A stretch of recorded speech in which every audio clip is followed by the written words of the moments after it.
Hey, it's Kristen and Bethany here with Girl Defined Ministries, and in today's vlog, we're going to be talking about shocking results from the past 100 years of beauty. So a few years ago, I went to breakfast with my dad, and we walked into the restaurant, and then when we got up to the counter to check in and get our table, the girl is just staring at me, and she just like, almost like in shock. And then she does a huge obvious, looks down, looks all the way up, and then she just says, "You are freakishly tall." And I'm just standing there with my dad like, "No, I am pretty tall." I mean, it was super awkward. But I remember leaving and thinking, like, this was at a point where I was pretty confident in who Christ had made me, and so I didn't leave feeling like depressed or insecure. But I remember thinking, like, okay, if she thinks I'm freakishly tall, then what would be the perfect type? Is there a perfect standard for beauty? So I actually went and did a bunch of research to see, like, what is the perfect standard of beauty? And I was honestly so surprised with what I found. Yeah, and after Bethany found this research, she shared it with me, and it was so interesting. And I got really intrigued by it because it was so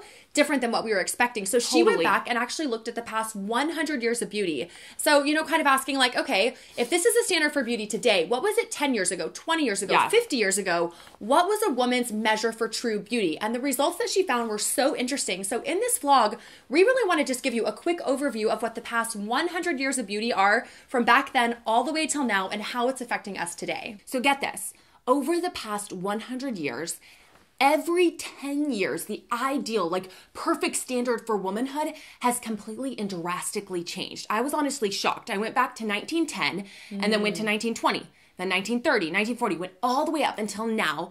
And literally every 10 years you look and you see like who were the women that were most popular? What was the ideal body? Yeah, the celebrities, the body shape, what were they promoting? And it was honestly shocking how drastically different the ideal body was for women every 10 years. And the standard for beauty, from the hair to the body shape to the face to everything, was so different. And it literally went every single 10 years. And the craziest part is that during that 10-year period, when whatever that ideal body type, whatever was promoted, all of the women during that time would strive after that body type. Totally. So if it was like a curvy woman, all the women would strive to be super curvy. That was really it. If it was like a super slender, slim, kind of straight woman, all the women would try to have that body type and try to dress and wear outfits that would promote that body type. And so it's so interesting how whatever was being promoted, all of the women during that 10-year period would chase after the ideal women, and not a lot has changed today. So we want to jump back to 1910 and take you on a quick history through the past 100 years of beauty and talk about how things have changed and what has brought us to our version of beauty today. So in 1910, the ideal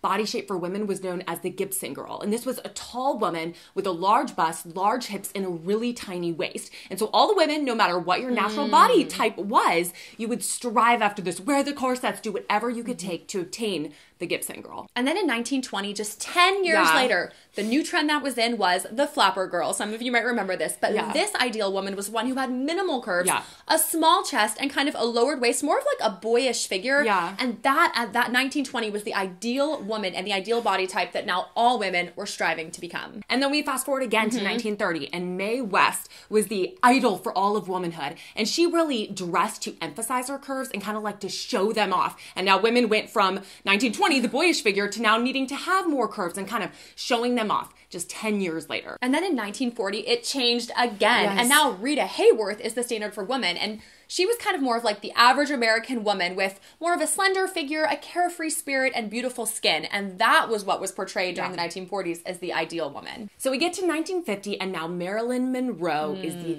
ideal woman. And many of you actually probably know her. So she had this busty hourglass figure. And in fact, skinny women actually took weight gain pills to try to achieve this like really curvy figure like Marilyn Monroe. So you can see over the 10 years, now we get to Marilyn Monroe, and it's all about the curves. And then the 1960s brought around a whole new figure again. Crazy. This one was titled Twiggy, which the name Twiggy is actually the opposite of Marilyn Monroe, the hourglass figure. Twiggy says it all. Twiggy was more of an adolescent type of figure, so very slender, very skinny.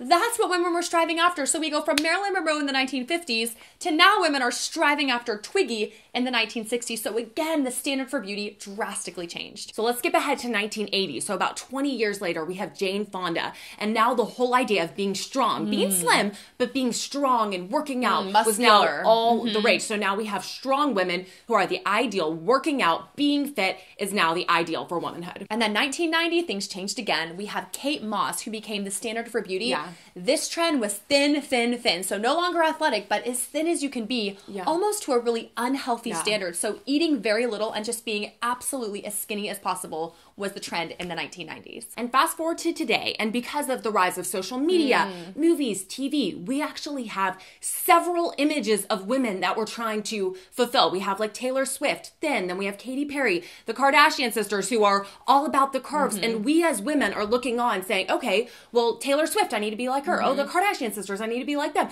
Katy Perry, maybe I should be more like her. Oh, Carrie Underwood, she's got the strong legs, maybe I should be like her. And we are basically being pressured into fitting every single one of these different standards, because now we have all of them displayed for us. So instead of every 10 years just having one, now we have like 5 or 10 images of perfection that we as women are somehow supposed to fit into. So I hope you can see that the standard for beauty is an unattainable standard. I mean, we look at the past 100 years, we look at the standards now that are being upheld for us, like Bethany shared, and it is absolutely crazy. How is we as girls all being made so differently? With some of us taller, some of us shorter, some of us more curvy, some of us naturally more slender, different color hairs, eye color, body types. I mean, are you kidding me? There's supposed to be one mold that we're all supposed to fit.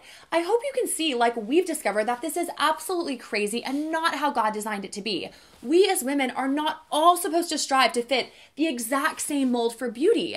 God handcrafted each of us to look just the way we do, and he made some of us taller, shorter, with our different unique looks and hair colors and heights, and God says that's a beautiful thing. He created us to be uniquely different. And so what we've discovered in our own lives is the more we chase after the standards of the culture and try to fit Hollywood's mold or what the celebrities are being, promoted as, that type of body type, we feel more insecure and less fulfilled because we're trying to fit a mold that God didn't create us to fit.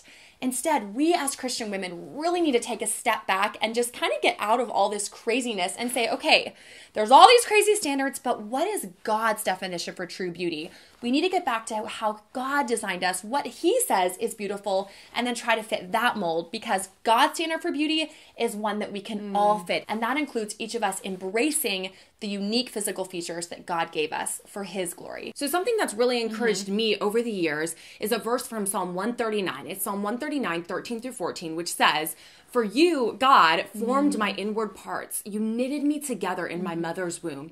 I praise you, for I am fearfully and wonderfully made. Wonderful are your works. My soul knows it very well." And honestly, it's that verse with God basically telling me, like, I created you this way. I created you to be so tall. And even though some people might say, wow, you are freakishly tall. No, God doesn't make mistakes. He created me to be this height. And instead of complaining about it, I'm saying, wow, God, thank you for giving me the body that I have. Thank you for making me tall. Thank you for giving me the features that you've given me. And instead, I have an attitude of gratitude instead of complaint and comparison. So I would just really encourage you to take that verse, Psalm 139, 13 through 14, and make it your own. And the next time you're tempted to compare or to fit the mold, say, no, God, you created me this way, and I'm going to praise you and be grateful for the body that you gave me, for the face that you gave me, and not try to fit the cultural standards. In closing, we just want to ask you this question, and we would love to hear from you in the comment section below. In what ways do you personally right now feel pressured to conform to the standard of beauty that our culture is upholding today? Thanks so much for watching this video. If you liked it, we would love it if you would give us a thumbs up. If you want to see more videos like this from us, we post a brand new video every Wednesday, so you can subscribe to our channel below. The leader. Hi, I'm a holiday girl. Okay, ready? Yeah. Okay. I was shocked you had it. I know, me too. I was like, she's done. I know, because I didn't even look at it right before. So a few years ago, I was walking into a restaurant with my dad. We were on a mother... 3, 2, 1. 1960s brought around again. Sorry, I was looking down. Oh, sorry, 2, 1. What? It's like... We're going to check this. Run down. If you can bring in all the emphasis, changing, that'd be great. Oh, great. Psalm 139. I hope it's all there. That's a wrap.